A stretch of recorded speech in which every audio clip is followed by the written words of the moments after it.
정부가 부동산 대책을 계속 쏟아내는데도 집값이 쉽게 잡히진 않고 있습니다.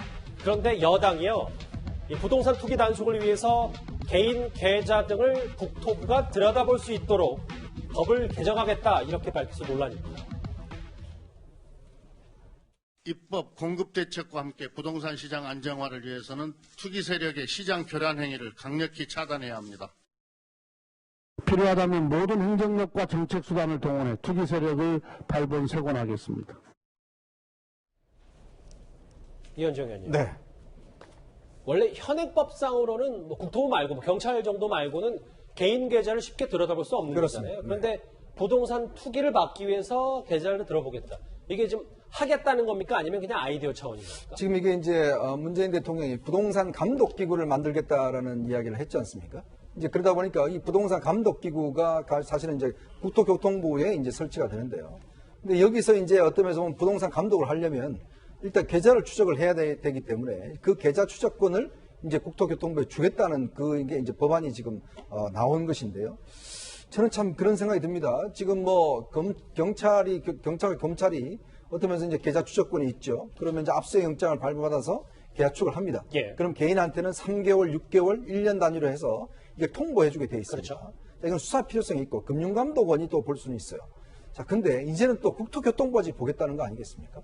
더군다나 이게 지금 OECD 국가, 전 세계에서 부동산 감독 기구가 있는 거는 제가 알기로는 베네수엘라가 만들었다가 없앤 거 이후에는 제가 들어보지도 못했습니다. 그렇습니까? 예. 자, 그러면 정말 어쩌면 OECD 국가, 그다음에 세계 경제가 10위라는 규모에 있는 대한민국에서 이 부동산을 감독하겠다고 특별기구를 만든다는 것도 제가 볼 때는 넌센스인데 거기다가 계좌 추적, 계좌까지 볼 수 있는 권한을 주겠다?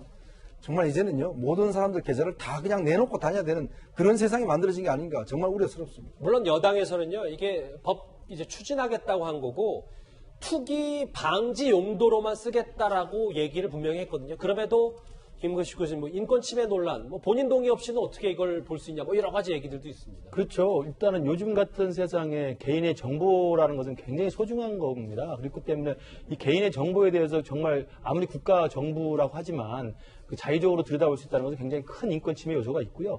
저는 저러한 그 사실을 상상하지 못할 그런 강력한 어떤 그 규제를 계속 생각하는 이유가 아까 김태년 의원 발언에 나왔습니다만 투기 세력이라고 되는 프레임이 딱 이제 잡혀 있다는 거예요. 그러니까 부동산 값 오르는 것이 여러 가지 다양한 이유가 있는데 지금 집권 여당의 입장은 뭐냐면 이게 투기 세력 때문에 그렇다는 거거든요. 물론 그게 일부는 맞습니다만 사실은 부동산 가격이 실패하는 이유는 투기 세력 탓만은 아니거든요. 다양한 공급의 부족, 그다음에 시내 도심에서의 재개발, 재건축의 규제에 따라서 이게 허가가 안 나는 이유들, 여러 가지 이유가 있기 때문에 사실은 부동산 가격이 오르는 건데 지금 집권 여당에서는 투기 세력만 잡겠다는 생각이 사로잡혀 있는 겁니다. 그렇다 보니까 투기 세력이라고 하는 악마와 프레임을 가져가니까 들여다봐도 되고 체포할 수도 있고 감독할 수 있다고 생각하는 거거든요. 아, 잠시만요. 그러니까 일반 시민과 투기 세력을 제대로 구별이 안 되고 맞습니다. 일반 시민들도 투기 세력으로 비춰지게끔 만드는 이게 좀 큰 문제다라고 말씀하셨습니다. 마치 서울 시내에 있는 도심에 있는 좋은 아파트를 사려고 하는 사람들을 투기 세력으로 그냥 오인하는 경향이 저는 많다고 생각합니다. 실제로 그렇지 않거든요. 예. 내 집 마련 꿈을 위해서 돈을 모아가지고 사실 아파트 한 채 구하는 거거든요. 그런데 그것조차도 투기 세력이라고 하는 프레임으로 보게 되면 정부는 내놓는 부동산 해법 자체가 규제밖에 없다고 생각을 합니다. 뭐 부동산 경찰이 현실화되는 거 아니냐라는 여러 우려의 목소리도 나오고 있는데 홍남기 부총리도 이거에 대해서는 여전히 신중한 태도니까 앞으로 이런 여러 논란 좀 정리가 좀 집권 여당 내부에서도 좀 돼야 될 것 같습니다. 이 소식 여기서 정리하겠습니다. 자, 뉴스탑 10 이제 마지막 주제 기다리고 있습니다.